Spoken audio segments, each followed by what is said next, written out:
उससे अच्छा, जगन्नाथपुरी में सब महा हैं, बाकी जगह समुद्र है, यहां महोदधि है, महादधि। बाकी जगह प्रभु हैं, यहां महाप्रभु। बाकी जगह प्रसाद है, यहां महाप्रसाद। सब कुछ महा है यहां पे। लेकिन महाप्रसाद महाप्रसाद कैसे बनता है, इसकी कई लोगों को शायद कथा नहीं पता। महाप्रसाद बनाने की बड़ी सुंदर योजना है।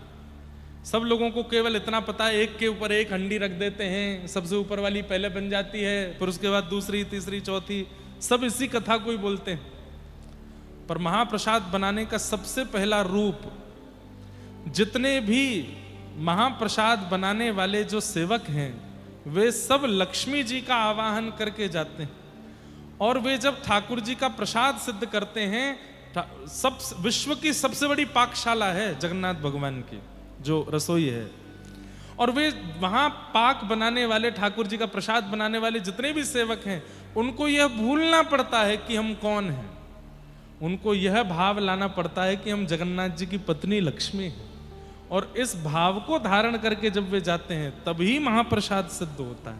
पहली बात, एक के भी मन में यह भाव आ गया कि मैं पंडा हूं, मैं पुजारी हूं, मैं पाकशाली हूं, या मैं कुछ और हूं, या मेरा रमेश नाम है, मेरा दिनेश नाम है, मैं ऐसा हूं, मैं वैसा हूं, महाप्रसाद में कोई कमी रह जाएगी, या फिर वो महाप्रसाद ठाकुर जी तक नहीं पहुंचेगा। उसके अंदर ये भावना उसको लानी ही पड़ती है कि हम ठाकुर जी की गृहिणी हैं, हम ठाकुर जी की पत्नी हैं, लक्ष्मी। पहली क्रिया। फिर दूसरा, गोपाल मंत्र का उच्चारण करके उसको सिद्ध किया जाता है। तीसरा, मुख पर ढांटा बांध करके उसकी सुगंधी भी भीतर ना चली जाए, उस प्रसाद को लेकर के ठाकुर जी के सन्मुख जाया जाता है। उसकी और भी विधियां हैं। ऊपर से कोई पक्षी भी नहीं निकलेगा, कोई मानव भी नहीं निकलेगा जब महाप्रसाद ठाकुर जी के सन्मुख जाएगा। अभी तक वो प्रसाद है, महा नहीं हुआ अभी। फिर ठाकुर जी के सन्मुख रखा जाता है, फिर पंचोपचार करके ठाकुर जी को भोग निवेदित किया जाता है। फिर उसके बाद में भीतर जितने भी 12 भागवतों का भोग लगाया जाता है, अंदर जितने भी मंदिर हैं सब जगह भोग पधराया जाता है। फिर बिमला देवी के सन्मुख उस प्रसाद को पधराया जाता है, और जब बिमला देवी भोग लगा लेती हैं तब उसका नाम होता है महाप्रसाद। फिर वो महाप्रसाद बनता है। इसकी एक कणिका भी यदि पाली जाए तो उसका कितना कितना गुना फल। अब एक बार नारद जी वैकुंठ गए, लक्ष्मी जी सब सहचरियों के साथ में प्रसाद सिद्ध कर रही थी, ठाकुर जी चौकी पर बैठे थे। तो नारद जी बोले, मैं बस कीर्तन करता रहता हूं, कथा गाता रहता हूं, मेरी भी इच्छा होती है कि मैं भी आप लोगों की तरह ठाकुर जी की सेवा में रहूं।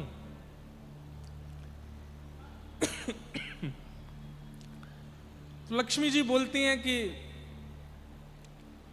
यहां पर केवल स्त्रियों का प्रवेश है, आप भीतर नहीं आ सकते। सब सहचरियां मिलकर के प्रसाद सिद्ध करती हैं, तभी ठाकुर जी का भोग लगता है। सब लोग इधर देखो, ध्यान से सुनना।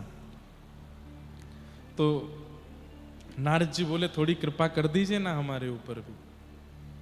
तो लक्ष्मी जी चाह जाएं तो सब संभव है। नारद जी को सहचरी रूप प्रदान कर दिया और बोले, याद रहे भीतर जाता उपद्रव मत करना। ठाकुर जी को अगर पता चल गया कि नारद जी रसोई घर में आए हैं तो प्रसाद नहीं पाएंगे, भगवान के भी अपने नियम हैं। तो नारद जी बिल्कुल सहचरियों की तरह सामग्री अमनिया कर रहे हैं, सब कुछ कर रहे हैं बढ़िया प्रेम से। ठाकुर जी प्रेम से पा रहे हैं। जैसे ही ठाकुर जी पाने लगे तो नारद जी दूर खड़े खड़े रोने लगे। कितने कितने सौभाग्यशाली हैं ये कण, श्री ठाकुर जी के अधर के पास जा रहे हैं, ठाकुर जी इनका सेवन कर रहे हैं। जैसे ही ठाकुर जी ने प्रसाद पूर्ण करके ठाकुर जी जैसे ही उठे तो लक्ष्मी जी आती हैं और उस पात्र को उठाती हैं और सब सहचरियों में वितरण करती हैं। तभी देखते हैं 33 कोटि देवताओं की लाइन लगी है, सब उस कणिका को पाना चाहते। अब ठाकुर जी तो पूरा पाते हैं, थोड़ा सा छोड़ते हैं। अब लक्ष्मी जी उसमें से बीन बीन करके सबको देती हैं, जो ठाकुर जी का बच जाए शेष प्रसाद। नारद जी ने हाथ फैलाए तो एक कणिका मिली, तो आपने कहा एक और दे दीजिए। लक्ष्मी जी बोली, इतने सब लोग हैं लेकिन ठीक है दे देती हूँ, आज ही दे रही हूँ, कल से नहीं दूंगी। 2 कणिका महाप्रसाद की नारद जी को दी। वैकुंठ से बाहर आकर के नारद जी ने जैसे एक कणिका पाई, आहा, नारद जी तो झूमने लगे, प्रेम पुलकित नेत्र हो गए, प्रेमाश्रु प्रकट हो गए, प्रेम की जितनी अवस्था हैं सहज ही सब अंग में प्रकट होने लगी। हे श्याम सुंदर, हे मधुसूदन, हे मुरारी, हे मुरलीधर, हे जगन्नाथ, ऐसा कहकर के जैसे विरहणी गोपी कोई रुदन करती है, कृष्ण प्रेम ऐसा प्रस्फुटित हुआ उनके चित्त में, ऐसा पहले कभी नहीं हुआ था। नारद जी प्रेम मगन नृत्य करते करते करते करते हिमालय में पहुंचे, और तभी कैलाश पर बैठे हुए महादेव ने जब नारद जी को देखा, कई बार ऐसा होता है ना किसी का रूप देख करके, किसी के वस्त्र देख करके, किसी की स्थिति देख के हमारे मन में इच्छा हो जाती है, काश हम भी ऐसे होते, काश हम भी ऐसे बोलते, काश ऐसे वस्त्र हम भी पहनते, काश ऐसा नृत्य हम भी करते, काश ऐसा हम भी गाते। नारद जी को देख करके महादेव के मन में हुआ कि भाई ये जिस स्थिति में कृष्ण नाम गा रहे हैं, ऐसी स्थिति में तो मैं भी कभी नहीं आया। नारद जी के पास जाकर के नारद जी का आलिंगन किया। नारद जी तो बस प्रेमाश्रु में रोते जा रहे हैं, हे माधव, मधुसूदन, मुरारी। और प्रेम पुलकित कोई हो, कोई और उसका स्पर्श कर दे तो प्रेम घट जाता है। नारद जी का प्रेम जब शांत हुआ, महादेव बोले, लाखों वर्षों से तपस्या कर रहे हैं हम, ऐसी स्थिति हमारी कभी नहीं बनी जैसी आपकी अभी बन रही थी। कैसे बनी? ऐसा क्या सुन लिया, ऐसा क्या पा लिया, या ऐसा क्या देख लिया जिससे आपकी ऐसी स्थिति, हमें भी बता दो, हम भी करेंगे। तब नारद जी ने महाप्रसाद दिखाया। बोले 2 कणिका मिले थे मुझे ठाकुर जी के उच्छिष्ट भोग के, एक तो पा लिया मैंने, एक बचा है। महादेव बोले हमको भी दे दो। नारद जी बोले ठीक है, आपको देता हूं। जैसे ही नारद जी ने महाप्रसाद दिया, महादेव ने पाया तो जैसी नारद जी की अवस्था वैसी महादेव की भी हो गई। प्रेम पुलकित होकर के रुदन करने लगे, जटाजूट खोल करके नृत्य करने लगे, और बस माधव, मधुसूदन, कृष्ण, मुरारी, यही नाम गाते गाते पूरे हिमालय पर नृत्य कर रहे हैं महादेव, और विरहणी गोपियों की तरह रो रहे हैं। नारद जी और महादेव दोनों को नृत्य करता विरह में विलीन देखता पार्वती जी ने जब देखा, तो पार्वती जी बोली ये स्थिति कैसे बनी? तो नारद जी का तो प्रेम थोड़ा सा शांत हो चुका था। पार्वती जी को देख के नारद जी उनके पास आ गए। पार्वती जी बोली गुरुदेव ये स्थिति कैसे बनी? बोले ठाकुर जी का महाप्रसाद मिला था, 2 कणिका मिली थी, एक मैंने पाली, एक महादेव को दे दी। पार्वती जी को आया क्रोध, बोले मेरे को नहीं दिया इन्होंने। महादेव को बुला करके कहा महाप्रसाद आपको मिला, आपने मुझे क्यों नहीं दिया, मैं गृहिणी हूं। बोले देवी एक ही था। बोले आधा कर देते, आधा आप पाते आधा मैं पाती। महादेव बोले ठाकुर जी का प्रसाद था, अब उसमें आधा करना, बंटवारा करना ही हमको शोभा नहीं दिया, हम तो पूरा पा गए। पार्वती जी रुष्ट होकर के, गुस्सा होकर के हिमालय की ऊंची चोटी पर गई और वहां जाकर के तप में बैठ गई। 1000 वर्ष तप किया। 1000 वर्ष के तप के बाद जब ठाकुर जी प्रकट हुए शंख चक्र गदा पद्म धारण करके, पार्वती जी से कहा मां क्या बात है, क्यों तपस्या कर रही हैं, क्या चाहिए आपको? तो पार्वती जी क्या कहती हैं, मुझे महाप्रसाद दे दो। ठाकुर जी बोले 1000 वर्ष की तपस्या के बदले महाप्रसाद चाहिए आपको? कोई मेरा दर्शन मांगता है, कोई मेरा संग मांगता है, कोई वैकुंठ मांगता है, कोई मुक्ति मांगता है, कोई भक्ति मांगता है, कोई प्रेम मांगता है, कोई कुछ भी मांगे, तो महाप्रसाद कौन मांगता है? वो भी 1000 वर्ष की तपस्या के बाद। पार्वती जी बोली हमको बस महाप्रसाद ही चाहिए। बोले मां आपकी तपस्या के बदले यदि मैं एक बार महाप्रसाद दूंगा तो मुझे संतुष्टि नहीं होगी, इसलिए अभी तो मैं थोड़ा महाप्रसाद देता हूं अपना, लेकिन मैं वचन देता हूं कलिकाल में जब महाप्रभु जगन्नाथ के रूप में मैं नीलाचल धाम में विराजूंगा, तब आप विमला देवी के रूप में वहां विराजना, और मेरा नित्य प्रसाद आप पाएंगी। जब तक आपको प्रसाद नहीं पधराया जाएगा तब तक वो महाप्रसाद बनेगा ही नहीं। नित्य आपको प्रसाद मिलेगा। दूर खड़े नारद जी और शंकर जी बोले हम पे भी कर दो ने कृपा। बोले आपको भी इनके आगे ही हाथ पसारने पड़ेंगे तभी मिलेगा। तब से विमला देवी को नित्य महाप्रसाद का ठाकुर जी का भोग लगता है। ऐसे जगन्नाथपुरी के हमारे श्री जगन्नाथ प्रभु और उनका महाप्रसाद, आप सब तो यहाँ के निवासी हैं, सब जानते ही होंगे। हम तो बहुत ध्यान रखते हैं महाप्रसाद पाने में। ऊपर बैठ के नहीं पाना, नीचे बैठ के पाना है, किसी के साथ भी पा सकते हैं, एक कणिका भी छोड़नी नहीं है। और एक और नियम है, महाप्रसाद पाने के बाद हाथ नहीं धोने। आप कहोगे तो ऐसे ही घूमे। उसका भाव तो ऐसा है कि जब महाप्रसाद पा लें उसके बाद में उस हस्तकमल को आप ऐसे ही रखो। थोड़ी देर में जब वो सूख जाएगा तो उसको ऐसे चूरा करके जो उसका थोड़ा बचे उसको भी पालो, और उसके बाद शेष जो है उसको पूरा ऐसे लगा लो अपने अंग पर। जब एक एक कणिका पूरे अंग पर लग जाए, एक भी कण ना बचे, तब हाथ धो सकते, नहीं तो हाथ भी नहीं धोने चाहिए। बड़े नियम है महाप्रसाद के। तो ये सब महाप्रसाद की कृपा, और इस महाप्रसाद की कृपा हम पर हर कथा में होती है। हर कथा में महाप्रसाद प्राप्त होता है। किन की कृपा से? भागवत जी की कृपा से। श्रीमद् भागवतम शास्त्रम कलौ कीरेण भाषितम। ऐसी भागवत जी। लेकिन ये भागवत की कथा सबको सुनने के लिए प्राप्त नहीं होती। जन्मांतरे भवेत् पुण्यम तदा भागवतम लभेत्। एतस्माद् परम किंचित मनः शुद्धै न विद्यते जन्मांतरे भवेत् पुण्यम तदा भागवतम लभेत्। अब इसका अर्थ क्या है? यहां कह रहे हैं कि अनेक जन्मों के पुण्य जब इकट्ठे होते हैं तब कथा सुनने के लिए प्राप्त होती है। तो इसका मतलब क्या समझें कि आप सब लोग बहुत जन्मों के पुण्य करके बैठे हो तभी कथा मिली है? ना, यहां पर हजारों लोग बैठे हैं, पर हजारों को कथा मिलेगी ये नहीं है। आप में से गिनती के 10, 15, 20, 100 लोग ही होंगे जो 7 दिन में इस कथा को ग्रहण कर पाएंगे। नहीं तो कोई फोन में व्यस्त हो गया, कोई सो गया कथा में आकर के, किसी का मन कहीं और लगा है, कोई कुछ काम में, किसी काम में, किसी भाव में।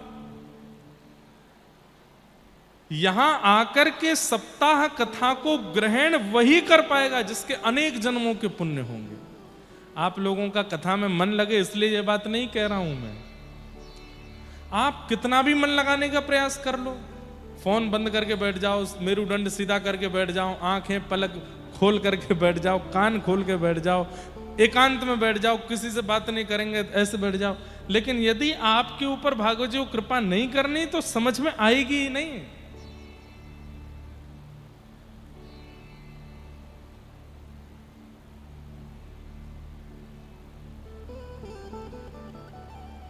एक व्यास जी कहीं कथा करके आए राजा के यहां, लौट करके जब 7 दिन बाद अपने घर गए तो पत्नी बोली आगे कथा कैसी रही? बोले बहुत बढ़िया, राजा रानी पूरा परिवार बैठ के कथा सुनता था। अच्छा, पोथी कहाँ है आपकी? अरे पोथी तो मैं वहीं भूल गया, जाओ लेके आओ। पंडित जी दोबारा लौट करके गए तो द्वार पर राजा की बेटी मिली। पंडित जी को देख के बोली अरे व्यास जी आपने इतनी सुंदर कथा सुनाई कि मैं तो क्या बताऊं, मैं धन धन्य हो गई, कृतकृत्य हो गई। व्यास जी बोले अच्छा क्या सुना तुमने कथा में? व्यास जी को लगा था कि पूरे राज परिवार को कथा समझ में आ गई है और मेरा सौभाग्य कि मैं कथा सुना पाया। तो पंडित जी को पूछने का अवसर मिल गया। बेटी से पूछा क्या सुना तुमने कथा में? तो बेटी बोली मैंने तो सुभद्रा जी को अपना गुरु बनाया कथा में। बोले क्या सुना सुभद्रा जी का? बोले सुभद्रा जी को अर्जुन प्रिय था और दोनों ने भाग करके विवाह कर लिया। मुझे भी एक प्रिय है पिताजी नहीं राजी हो रहे हैं उसके लिए, तो मैं भी भाग करके ब्याह कर लूंगी। कोई बोलेगा कि तुमने पाप किया तो मैं कह दूंगी कथा में सुना था मैंने तो। व्यास जी घबरा गए। 7 दिन 4-4 घंटे की रोज की कथा में तुमने केवल यही सुना और कुछ नहीं सुना? बेटी बोली बस मेरे लायक जो बात थी वो मैंने सुन ली, आपको प्रणाम। व्यास जी बोले मेरी पोथी कहाँ है, मैं जल्दी पोथी लेके जाऊं यहां से। भीतर गए तो राजा का बेटा मिला। बेटा ने रोक, व्यास जी वाह वाह वाह, आपके दर्शन हो गए, क्या अद्भुत कथा सुना करके गए, मेरे सारे संशयों का समाधान आपने कर दिया। व्यास जी बोले भाई बेटी तो बहुत खतरनाक सुन के गई कथा, तुमने कुछ अच्छा सुना होगा। तुमने क्या सुना? बोले मैंने तो आपकी कथा में कंस को अपना गुरु बनाया। व्यास जी बोले कंस से सीखने वाला क्या था? बोले कि कंस पूर्ण योग्य था राज्य गद्दी पर बैठने के, लेकिन दुष्ट उग्रसेन पिता उसको बैठने ही नहीं दे रहा था, तो कंस ने अपने पिता को ही कारागृह में डाल करके जबरदस्ती बैठ गया। मैं भी यही करने वाला हूं, मैं भी बस योजना बना रहा हूं आपकी आज्ञा से, कथा की कृपा से। कोई मुझसे कहेगा तो कह दूंगा मैंने कथा में सुना था, और अपने पिता को एक दिन बंदी बना करके जेल में डालूंगा और इस राज सिंहासन पर स्वयं बैठ जाऊंगा। आप ही आना मेरा राज्याभिषेक करने के लिए, आपकी कृपा से तो हुआ है। व्यास जी बोले राजा को ये बात पता चले उससे पहले मैं पोथी लेके भागूं यहां से। और आगे गए तो राजा की पत्नी मिल गई, महारानी मिली तो अरे पंडित जी व्यास जी क्या अद्भुत कथा सुना करके गए थे आप। आपने क्या सुना? आपने कुछ अच्छा सुना? बोले मैंने वो सुना जो किसी ने नहीं सुना होगा। बोले क्या सुना जरा बताइए।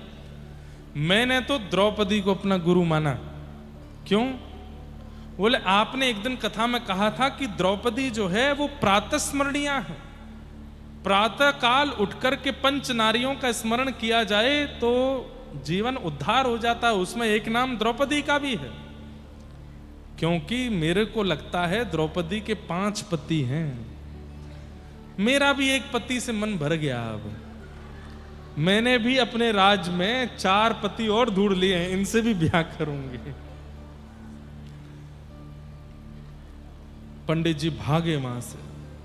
व्यास जी ने देखा मेरी पोथी कहां है, तब देखा तो राज सिंहासन के बगल में पोथी जी रखी थी, राजा बैठा था। व्यास जी गए, बोले राजन मेरी पोथी दे जाइए। बोले महाराज आपने बहुत अद्भुत कथा सुनाई। आपने अपनी कथा में एक प्रसंग सुनाया था कि भगवान श्री कृष्ण शांति दूत बन करके गए और दुर्योधन से जाकर के कहते हैं कि पंचगांव दे दो, पांडवों को युद्ध की आवश्यकता नहीं है। तो दुर्योधन ने कहा सुच्चग्रैव न दास्यामि बिना युद्धेन केशव, मैं सुई के नोक के बराबर जमीन भी बिना युद्ध के नहीं दूंगा। मुझे पता है आप पोथी के बहाने दक्षिणा लेने आए हो कथा की, पर मैं बिना युद्ध के एक फूटी कौड़ी भी नहीं दूंगा। आपको अपनी कथा की दक्षिणा चाहिए तो पहले युद्ध करो। ये मैंने दुर्योधन आपकी कथा से सीखा था। व्यास जी बोले मुझे दक्षिणा नहीं चाहिए, मेरी पोथी दो, मैं चलूं। कथा का कई बार कई लोग अनर्थ अर्थ लगा लेते हैं और उस अनर्थ के कारण अपनी सुनी हुई, तो इसका भी क्या अर्थ लगाना चाहिए कि ये उनके पुण्य नहीं थे इतने, उनका भाग्य नहीं था इतना कि वो श्रेष्ठ भाव सुन सके। वे केवल वही सुन पाए जिससे उनका अनहित होना था। इसलिए कथा में भीड़ कितनी है, कितने हजार लोग कथा सुनने आए, ये बड़ी बात नहीं है। उन हजारों में समझ में किसको आ रही है, किसके जीवन को परिवर्तित हो रही है, किसके जीवन का उद्धार कर रही है, ये विशेष बात है। तो इसलिए आप लोग सब प्रयास करो कि आपको कथा उतरे जीवन में। और कथा उतरेगी तो आपके लक्षण क्या होंगे? पहला लक्षण मौन, थोड़े शांत हो जाओगे आप, कथा उतरेगी तो। दूसरा लक्षण चिंतन प्रारंभ हो जाएगा, एकांत में रहकर के मनन करने लग जाओगे। तीसरा सृष्टि असत्य है, मिथ्या है, केवल नाथ ही परम सत्य हैं, ये स्पष्ट हो जाएगा मन में। चौथा, मेरे जीवन के बहुत कम दिन बचे हैं, अब मुझे भगवत प्राप्ति का साधन करना है, इसकी चिंता प्रारंभ हो जाएगी। और पांचवा, कृष्ण विरह में नेत्र सजल होने प्रारंभ हो जाएंगे। ये पंच लक्षण प्रकट होने लग जाएंगे यदि कथा आपके जीवन में आ गई तो। अब कोई जानबूझ करके करने लगे तो बात अलग है। कलयुगी जीव हैं, कहो तो शांति घूमने लग जाए, कहो तो आंखों पे कपूर लगा करके जगन्नाथपुरी की तरह घूमे कि आंसू निकल रहे हैं हमारी कथा के बाद।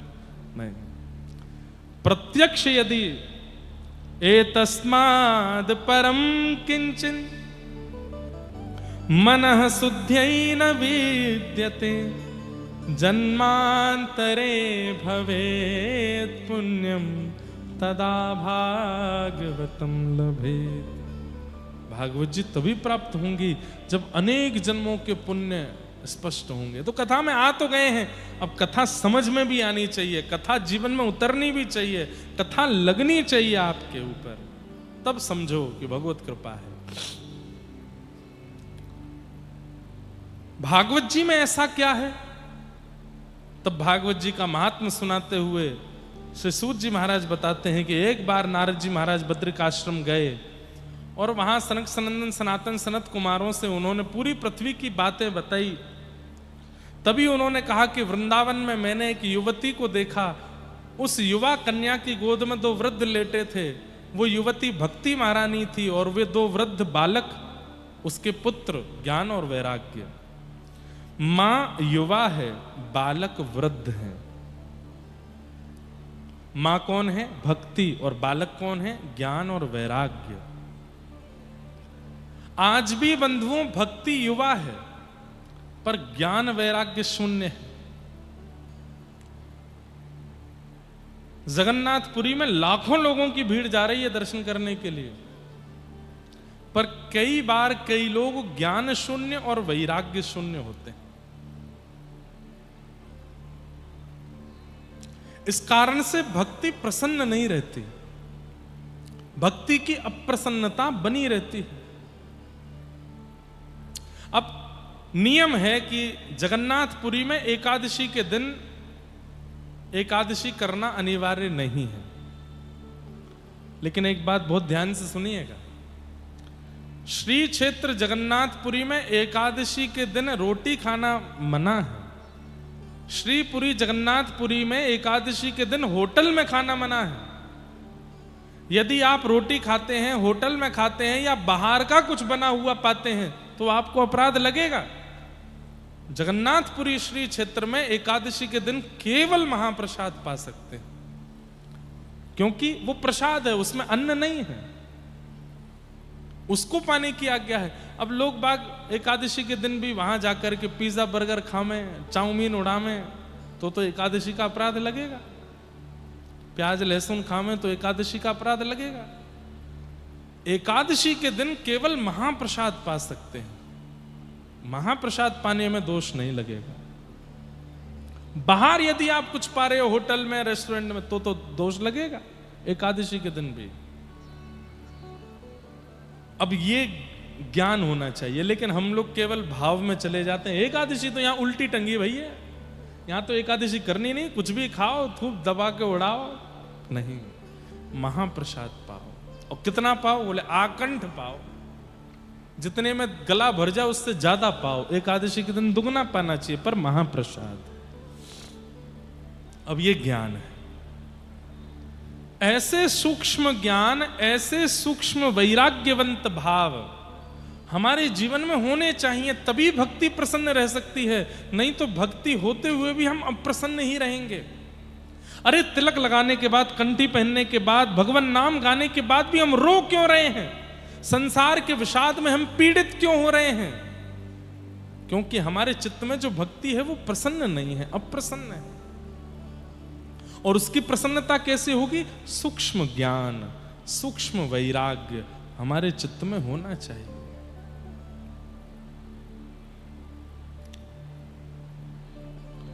कितना ज्ञान हो, कम से कम इतना ज्ञान होना चाहिए कि मेरे जीवन का मैं क्या निर्णय लूं इस पर मुझे पूर्ण बोध हो, पूर्ण पता हो, क्या उचित है क्या अनुचित है। कई बार अनुचित को जानते हुए भी हम उसको करते हैं, ये अज्ञान है। अनुचित जानते हुए भी उसको नहीं करना चाहिए। रावण जानता था कि सीता जी का हरण उचित नहीं है, लेकिन फिर भी कर रहा है। कई बार, और एक बात बोल दें, हम प्रत्येक मानव को सब पता होता है कि क्या उचित है क्या अनुचित है, फिर भी जानबूझ के हम अनुचित कृत्य कर देते हैं। हम सबको पता है कि ये पाप है जो हम कर रहे हैं, लेकिन फिर भी हम करते हैं। महाभारत में प्रसंग आता है और स्वयं धृतराष्ट्र इस वाक्य को कहता है कि जानाम्य धर्मम न च मे प्रवृत्ति, जानाम्य धर्मम न च मे निवृत्ति। कौरवों के पिता धृतराष्ट्र क्या कह रहे हैं? मैं जानता हूं कि धर्म क्या है, लेकिन पता नहीं क्यों मुझसे हो ही नहीं रहा। और मैं जानता हूं कि मैं और मेरे बालक जो कर रहे हैं वो अधर्म है, लेकिन ये जानते हुए भी हम उसको छोड़ नहीं पा रहे हैं।